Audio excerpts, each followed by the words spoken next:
Let's mic देश का मिजाज नॉर्थ ईस्ट। ये है let's mic more than radio. आप सुन रहे हैं पूर्वोत्तर भारत की खबरें। असम के बाढ़ प्रभावित जिलों में बिजली सप्लाई बहाल करने का काम तेजी से चल रहा है। मुख्यमंत्री हेमंत बिस्व शर्मा ने एक्स पर लिखा कि बाढ़ के दौरान सुरक्षा के लिहाज से बिजली काट दी गई थी। अब पानी उतरने के बाद असम पावर डिस्ट्रीब्यूशन कंपनी की टीमें पूरी जांच के बाद चरणबद्ध तरीके से सप्लाई बहाल कर रही है। शिवसागर, जोरहाट, चराईदेव, धुबरी और बोंगई गांव समेत कई जिलों में यह काम चल रहा है। सरकार का जोर है कि बुनियादी सुविधाएं जल्द से जल्द सामान्य हो और बाढ़ प्रभावित परिवारों को राहत मिल सके। इसी बीच असम में बाढ़ की स्थिति में सुधार आया है, लेकिन अब भी 5.5 लाख से ज्यादा लोग प्रभावित हैं। आधिकारिक आंकड़ों के मुताबिक मौत का आंकड़ा 68 तक पहुंच गया है। सबसे ज्यादा असर चराईदेव, शिवसागर और जोरहाट जिलों में है। 763 गांव पानी में डूबे हुए हैं और लगभग 49,000 हेक्टेयर फसल क्षतिग्रस्त हुई है। 354 राहत शिविर और वितरण केंद्र चलाए जा रहे हैं, जहां करीब 37,000 लोग शरण लिए हुए हैं। त्रिपुरा में कांग्रेस ने एनएसयूआई के अस्थायी प्रदेश अध्यक्ष के रूप में आमिर हुसैन को नियुक्त किया है। अखिल भारतीय कांग्रेस कमेटी के महासचिव केसी वेणुगोपाल ने प्रेस रिलीज के जरिए इसकी घोषणा की। वहीं भाजपा प्रदेश अध्यक्ष अभिषेक देवराय ने सीपीएम पर आरोप लगाया है कि पार्टी राजनीतिक हिंसा फिर से भड़काने की कोशिश कर रही है। खोवाई जिले के कल्याणपुर में एक स्मारक सभा को संबोधित करते हुए उन्होंने कहा कि पूर्व मुख्यमंत्री माणिक सरकार और विपक्ष के नेता जितेंद्र चौधरी पुराने दौर की अशांति वापस लाना चाहते हैं। त्रिपुरा और मिजोरम के बीच लंबे समय से चले आ रहे सीमा विवाद को सुलझाने के लिए अगस्त के पहले सप्ताह में अगरतला में उच्च स्तरीय बैठक होगी। यह बैठक त्रिपुरा के मुख्यमंत्री माणिक शाह की पहल पर हो रही है। इसमें दोनों राज्यों के गृह सचिव समेत वरिष्ठ अधिकारी हिस्सा लेंगे। सीमांकन, प्रशासनिक तालमेल और सीमावर्ती लोगों की समस्याओं पर चर्चा होगी।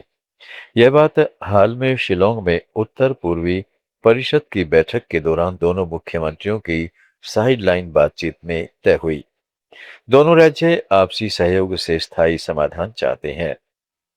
मिजोरम के मुख्यमंत्री लालदू होमा ने आइजोल में जॉइंट हनाम पुअल मीट को संबोधित किया।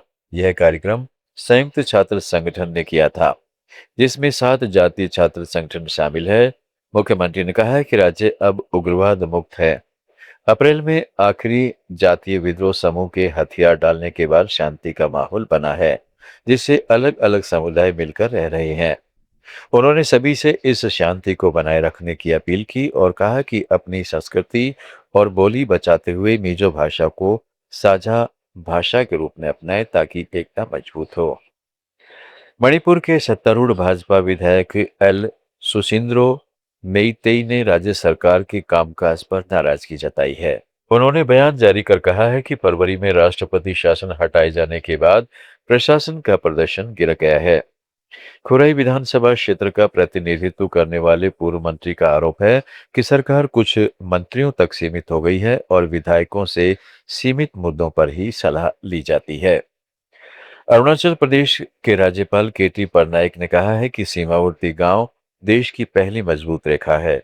उन्होंने राष्ट्रीय सुरक्षा के लिए इन क्षेत्रों में बुनियादी ढांचे, कनेक्टिविटी और आजीविका के अवसर बढ़ाने पर जोर दिया। राज्यपाल ने युवा प्रतिभाओं को निखारने के लिए खेल इंफ्रास्ट्रक्चर, कोचिंग और अवसरों में निवेश बढ़ाने की बात भी कही है। उन्होंने पश्चिमी कोमेंग जिले के रूपा में गयापतांग स्टेडियम में Rupa football league independent cup tournament का उद्घाटन करते हुए यह अपील की। राज्यपाल ने वहां एक फुटबॉल अकादमी बनाने का सुझाव भी दिया ताकि वैज्ञानिक कोचिंग और प्रतिभा खोज आसान हो। नागालैंड के न्यूलैंड में एटोका टी फैक्ट्री के टी कोर्ट यार्ड में युवा छात्रों के लिए पर्यावरण नेतृत्व कार्यक्रम हुआ। यह कार्यक्रम पनी पहाड़ पाठ्यक्रम पर आधारित था, जिसे कैम्ब्रिज विश्वविद्यालय और हर्थ एडवाइजर्स ने विकसित किया है। North east environment and development association और व्हाइट आउल ने इसे आयोजित किया। कई स्कूलों और कॉलेज के छात्रों ने इसमें हिस्सा लिया। विशेषज्ञों ने पर्यावरण संरक्षण और व्यक्तित्व विकास पर सत्र चलाए। यह Mobius north east climate project का हिस्सा है, जो पूर्वोत्तर के जैव विविधता वाले क्षेत्रों में जागरूकता बढ़ाने पर केंद्रित है।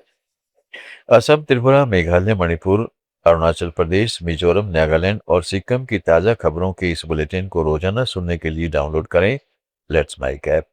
जुड़े रहिए लेट्स माइक के साथ।